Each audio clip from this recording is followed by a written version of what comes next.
Hey guys, how's it going? Michael Troy here, and today we're looking at Cyberforce Zero, illustrated by the legendary Walt Simonson. How freaking cool is that? Can't wait to show you guys. So hit subscribe while I cue the intro, and we'll be right back. MichaelFitzTroytv. Comic book art critiques. Snark, talk, and sarcastic ways. Represent and geeky gaze. Aliens, comics, rule the day. Hurry up and turn that page. Michael Fitz Troy. Alright, so how cool is this? Cyberforce Zero, illustrated by the great, legendary Walt Simonson. I mean, how cool is that? Cyberforce, Mark Silvestri's big book from Image Comics. The one he started with, I should say. I mean, he went on to do Witchblade and The Darkness. I mean, huge hits, right? So, but this was like his superhero fare. You know, I feel like a lot of these characters definitely were sort of like X-Men sort of knockoffs. I mean, Cyblade was obviously influenced by Psylocke, and Ripclaw, who unbelievably is not on the cover. I hope he's in the book somewhere because I'm dying to see Walt Simonson draw Ripclaw. But, I mean, Walt Simonson, legend, Thor, you know, and it's X-Men Teen Titans. I mean, just so many things. He drew the Alien movie adaptation. But, so I think it was very smart of a lot of the Image founders to get big names and legends like Walt Simonson to do their stuff. And this is just cool. Walt Simonson has so much energy and gravitas to his work, and it's just so amazing. So the art is by Walt Simonson.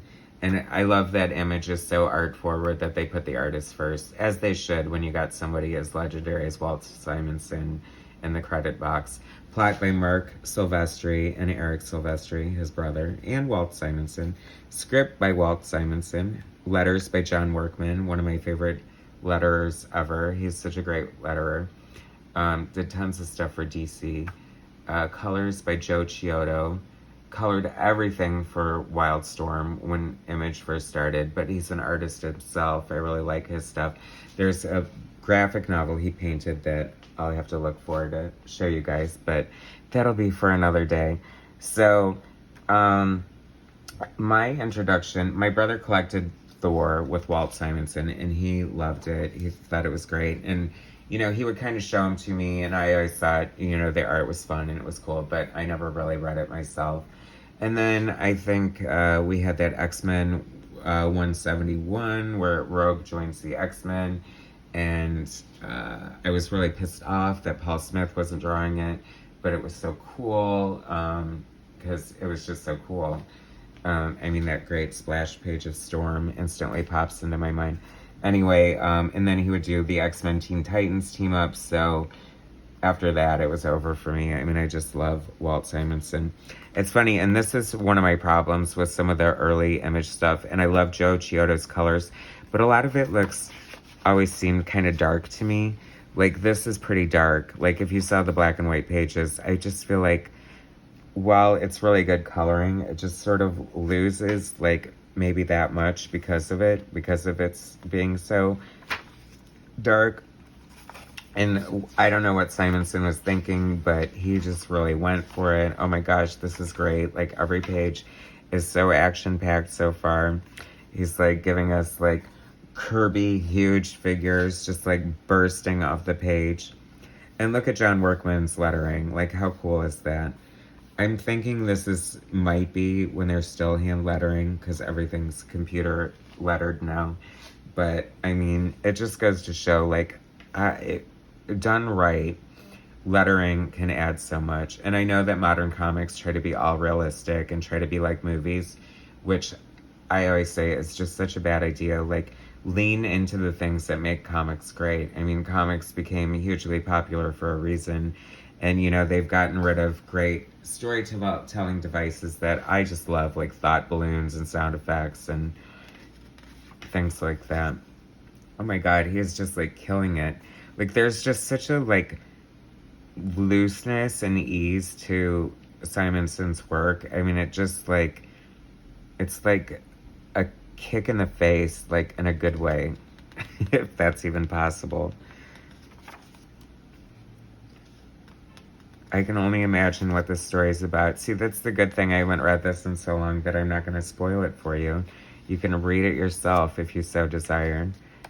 Did anyone else think of Weapon X when they saw this? It's on my brain right now, I guess, from the Weapon X fan-made parody comic. But that looks like Dr. Cornelius for sure. I can see him showing up in the Wildcats. Why not? Everyone else from the Marvel Universe shows up at Image in some way or another. Cyblade here. Oh my gosh, look how fantastic is that? Like her booty. This is before booties were even popular. I love this design. She looks so cool. I'm so glad he inked it himself too. And I feel like he's like in his 70s now and he's still like doing work and it still looks amazing. Walt Simonson is a legend for a reason, people. And are you just like dying and eating up all this delicious artwork? Because I know I am. I forgot that you guys were even here for a second. That's how engrossed I am in this art. She looks so shiny. That's always been one of my favorite things. Just the way artists draw metal and shiny reflective surfaces. And so many artists are so much better at it than other artists, like John Byrne and George Perez and Walt Simonson draws great stuff. There's Ripclaw. Have we seen him in here? And I just wasn't paying attention, even though I was saying I'm so engrossed here. Well, if he's not on the cover... Oh, no, there he is. Duh, right away. So that's like the Wolverine knockoff, huh? That looks kind of like one of the Reavers. Remember the Reavers from the X-Men? Of course you guys do. If you're watching this, it's because you like Cyberforce and you like Mark Silvestri. And you like Mark Silvestri because he drew the X-Men and Wolverine. Oh my gosh, gorgeous. Freaking... See, John Workman. And it's funny because John Workman lettered...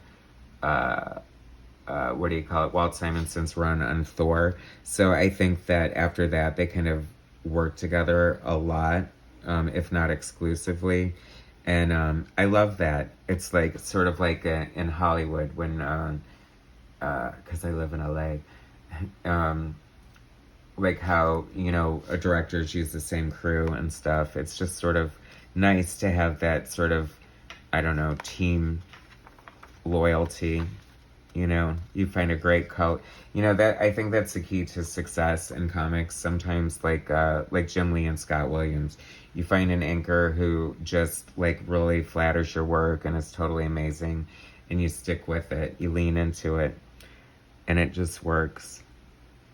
I mean, the sound effects and the lettering from Thor is just as legendary as the art itself. So, I think that says a lot. So how cool is that? If you guys have not seen this, you need to find it. I think it's fairly inexpensive, as a lot of these old Image books are, but definitely worth checking out. Very cool. If you're into Walt Simonson or Cyberforce, or just great, beautiful illustrated comics, I totally recommend this. Thanks so much for watching. Please subscribe to my channel, hit like, share my content, and I'll bring you some more later. All right, thanks guys.